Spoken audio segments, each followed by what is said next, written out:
Hey, what's going up, y'all? This is Bud Elliott, and this is the Winstant Reaction Podcast. Looking forward to this. I think I messed up my lighting, so I'm going to go ahead and screw with that. Is that a little better? Yep. Okay. Yeah. So we are back in here. Florida State 41, Wake Forest 16. Pretty nice day for the Noles. You outgained Wake Forest by an even 300 yards before kneel downs. Really a dominant effort in the box score, and I think a pretty satisfying victory for FSU overall. A couple things we can nitpick, which I'm sure that we will, but overall in the day, I think Florida State fans have to be extremely happy with this one. You come off an emotional win over a ranked team at Duke, against Duke, which was a tough late night game. And you go and you win by 25 points on the road. The game was effectively over at halftime. Not technically garbage time, but I think you knew, and just pretty obvious how that was going to go. So let's go ahead and go through a couple things here. Look, offensively, I don't know that FSU played quite as well as the scoreboard says, but at the same time, like, Wake's not a terrible defense. We talked about this. They're not great, but they're not awful. And the Noles go out, they put up 41. They do put up more than 500 yards. On a success rate basis, I think there's some room to complain a little bit if you are viewing this team with can this team win a natty type lens, right? I would expect a natty type team potentially to go out and put up like a 45, 50% success rate on Wake Forest. And FSU was at 38. So pretty good, but not necessarily amazing. Some troubling things that you saw: continued pass pressure against a 3-man rush. That's the second week in a row that a football team has gone in there and got pressure on Jordan Travis off a 3-man rush. So, not great. But look, this team has a lot of weapons. It has a really good play caller in Mike Norvell, really good offensive coach, and it has a good defense. This is one of the best teams in the country, and today it, for the most part, played like it. Wake was pretty determined, it looked like, to take away the run. They would rotate a lot of guys down late, and yet you still had some decent success rushing the football. You had a couple times where you got hit with some negatives. The jet sweep got popped for a negative. I think you had one counter where that kid Mustafa for Wake is a really good safety. I mean, if he sees it, he pulls and he goes. FSU got a little revenge, though, by going after some of those safeties in the pass game, and did they ever? They really they torched that Wake Forest secondary. And if you go back and listen to the preview episode, I mean, we did say, guys, we don't really know how good this Wake pass D is because they've not been tested by a good quarterback. We know that they have, I think, a decent run defense. We know they have a defense that's top half, probably top third in the country, but not top 10 as some of the advanced numbers were showing, early on. So look, FSU gets backed up a little bit on the first drive. Jordan Travis does some magician stuff to get out of it. I thought that was really, really nice. I mean, heck, I think the play that they score on in the first drive, basically, like, was Jordan even ready for the snap, or was the rest of the line even ready for the snap? It seemed like a kind of a weird sequence there, but Wake was so concerned by the formation, because I think you were running quads or trips into the boundary, that they didn't really cover the quarterback scramble, and they lost contain. So touchdown Noles there. Defensively, you held them to basically nothing for the entire first half, right? Would they have one decent drive in the first half? At the half, I think they had 92 total yards. And I mean, over half of that, at the half, Wake had 75 total yards. 3/4 of those yards were on one run. I have a hard time faulting the defense for really anything in the in the first half. And that's the kind of effort you want, right? Your offense is banged up. We know the offensive line is banged. We talked about all the receiver injuries. No Johnny Wilson, no Hill, no Hakeem Williams. And yet, you go, the defense says, we're just not going to allow this game to really ever be in doubt because we're just going to shut these guys down. You had 9 tackles for loss and 4 sacks in the first half. That's the kind of just step on the throat effort from the defense that you want. Because against this level of opponent, look, am I confident they're going to come out and score 40? Not always. Am I confident they're going to come out and score, I don't know, like high 20s at worst against a Wake team? Yeah, I am. And that really is a number that would have got you today's win in very comfortable fashion because the defense came out and really stuffed them out. I was surprised they played Griffiths, by the way, and I don't really know. Look, everybody's a competitor. You only get 12 games a year. It sucks to sit if you're physically able to play. Man, FSU also hit that kid a lot today. A whole lot. I mean, 5 sacks and I think probably more hits on him. They need 2 more wins to make a bowl in Winston-Salem, and I don't know. Will they get them? I guess we'll have to see. Really nice job by the defense. Verse, a couple sacks. Patrick Payton played well before he went down. Byron Turner, saw him pretty active. In the first half, I thought all the corners really were just all over these routes. I mean, they're like, oh, it was almost, almost caught. There's nothing there. You're pocket compressing this guy, not allowing him to get out of the pocket, and you're matching routes really well. That was a nice defensive effort for, and admittedly, a bad Wake Forest offense. But that's what you want to do to a bad offense. Keon is like pretty ridiculous, honestly. And I thought Jordan made some nice throws in this game too. So, 359 for him, 3 touchdowns.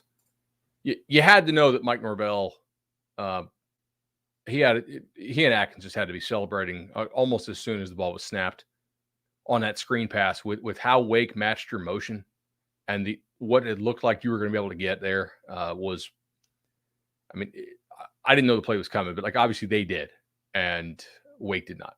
So that was pretty nice. And then maybe about 20 yards into the screen pass, they had to be like, oh my God, please block somebody. Cause like this should probably score or be like a 50-yarder. And then, Benson scoots through. And I thought that was the play that really, I thought that was the play that sort of just iced it, right? That made it 24-7, with what, 4 minutes left in the half. You knew you were not going to have to punt and do some weird thing. Wake was going to be stuck with poor field position. And I think you really had to have some real question in your mind, like, could Wake actually get to 24 in their best case scenario? And I think the answer to that largely was no, ultimately. So the screen pass to Trey Benson, I thought was pretty huge. And you have a series there where Jordan throws 5 consecutive passes of more than 25 yards. Now, 2 were called back, 1 for an OPI on Keon, okay, 1 for a holding. All right, but still, I think 5 consecutive, plays there are going for more than 25 yards in the air is impressive. Like, this is a team that did not have a major letdown. Now, there are some stuff we can nitpick, certainly, like some problems in terms of, allowing pressure, some of the chemistry between Jordan and Kentron, Darion, Ja'Kai was not really there. That's not super surprising. Those guys don't work with him a lot in practice as compared to, Johnny and Hill and recently Hakeem. Pretty nice day. What FSU have? 0 turnovers. Probably could have had 1. I think if you kind of do the whole fumble luck stuff, 1 to 2 would have been appropriate. So, if you play this game again, do I think FSU wins by more or less? I don't know. Probably about the same, but I think, it'd be more of like 37-10-ish, I think, because Wake really only had, 1 drive before pseudo garbage time coming out of the half. Let's thank our sponsors here. Louisiana Hot Sauce, Tarpon Cellars, Congruity HR. Congruity's new link is in our show notes. Everybody, please make sure to check them out there. Also, the legendary team, 844 FSU Loan, 844 FSU Loan. Charlie Park, awesome rooftop restaurant in Tallahassee, and Homefield. Use promo code NOLECAST with Homefield to get your discount. Prize Picks as well. Of course, yeah, am I 3 for 3 so far on the Prize Picks we gave out on the Nolecast Twitter handle? I think I am. That's I'll take that all day. So anyway, got to be pretty happy with his performance, right? This is you're favored by 20 and a half. Wake actually chooses to play their starter. You abuse them. And like Wake's not a terrible team. They're not good, but they're not like they're not bottom 50 in the country, right? They're somewhere like on a power rating standpoint, somewhere between like a 3 and a -3, which puts them like a Colorado-ish, right? Maybe a little better because of the defense. So yeah, pretty happy overall with the performance. I think you have to be. Looking back, like I was watching through some of the key plays too, I thought you did a nice job with some of the early down run. You didn't allow a ton of tackles for loss from like D linemen is what I'm trying to say here. You had a couple times where safeties really shot through and hit it, but you didn't have a lot of stuff where like your offensive line just turned guys loose who were right in front of them and got whipped and got you. So got to be fairly happy with that. Now, the second half, look, I've talked about this before. They're not going to call holding every play. You get away with holding 2. I didn't think the officiating was like insane for the whole game. I did think that the refs were essentially marching Wake Forest down the field there to open the half. And it just seemed like, okay, you're getting flagged for being a physically superior team. And this is back when I ran Tomahawk Nation. I used to call it protectionist officiating. And I really believed that like certain teams in the ACC, they would get preferential calls just as a matter of like human nature, right? So, you know, if Bama's playing Vandy's going to get away with some holding, because if they didn't, you would probably call them for holding on a third of their pass plays. And I think you had a little bit of that going on here too. It's like, okay, Wake can be a little chippy. Florida State can definitely be a little chippy. And I thought the refs were trying to get a handle on it, especially as FSU was up 34-7, and they're out there slamming guys. So could you call that foul? Sure. Should you call that foul? That one, I think probably not. Some of the holds were pretty ridiculous. Gilbert Edmond was, I mean, that was like just Hulk Hogan, just takedown style. So that was not great. But still, let's step back for a second. Just think perspective. You know, you have a win over a conference opponent by 25 points on the road. You have to feel pretty good about that. You had a defense that in the second half played a lot of backups, man, a whole lot. And that is important, right? You want your guys to have fresh legs. Offense hits some explosive plays, want to find more consistency with the drop back game overall. I think if you get some of those receivers back, that will certainly be something that will improve. And then with them, I think you still want to see it more. We've talked about this before on the show. What else did I have here in my notes? Yeah, pass pro against 3-man rush continues to be an issue. The one kind of, I guess, disappointing play from a communication standpoint, down in the low red zone, you have it's AZ, and I think it's Dent. AZ and Dent are playing, or maybe it's AZ and 38, one of the two. And you can see AZ point, and like he's trying to pass off the receiver, and the receiver doesn't get passed off. So they find the soft spot to convert what I think was like a third down there in the in the low red zone for their only touchdown of the second half. But again, like, we're kind of nitpicking this stuff. 6 of 16 on the day for Griffiths. I don't believe they let the backup quarterback throw a pass, which, kind of makes sense, I guess. You did run for 126. Now, Travis was 29 of that. Trey, 10 for 55, long of 18. Holmes, 4 for 19, long of 16. Hill, 5 for 11. But you look at this. 45% rushing success rate. That's actually not that bad, right? It was AZ and Dent, yeah. So they miscommunicated. I'm sure that'll be something for FSU to clean up and discuss. No, when I say they didn't let the backup throw, I mean they didn't let the Wake Forest backup throw, and maybe that's why they played Griffiths, because that kid is so poor at playing. All right, so yeah, Rodemaker got in, throws that nice little glance RPO that he likes to throw.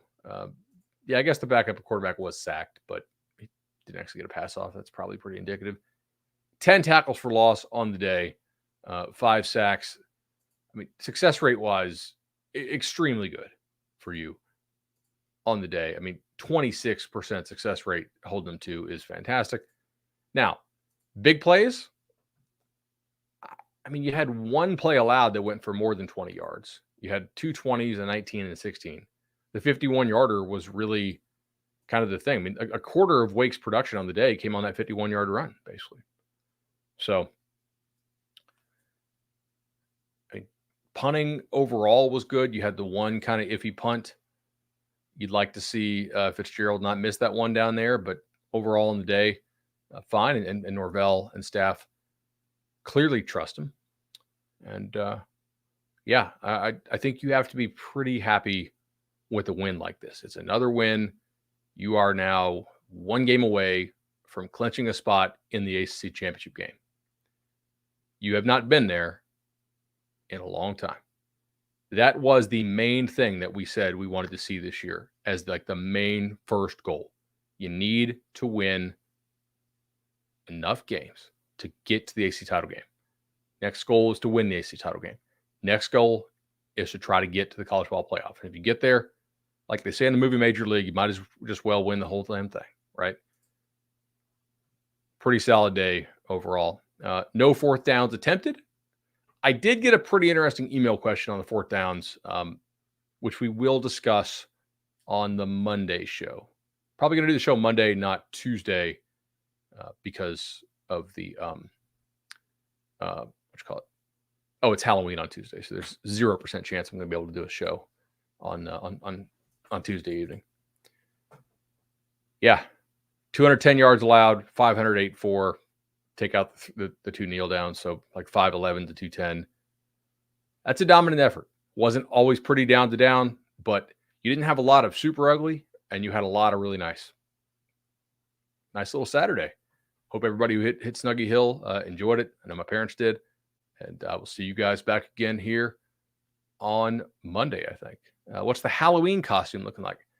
Whatever my wife tells me is probably what I will be wearing. I don't shop a lot during the college ball season. So if she's bought me something, cool. If not,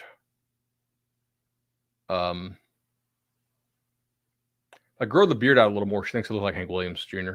So maybe cowboy hat with that. I don't know. We'll see. All right, guys. I will see you all soon. Everybody have a great Saturday. And next week is Pitt.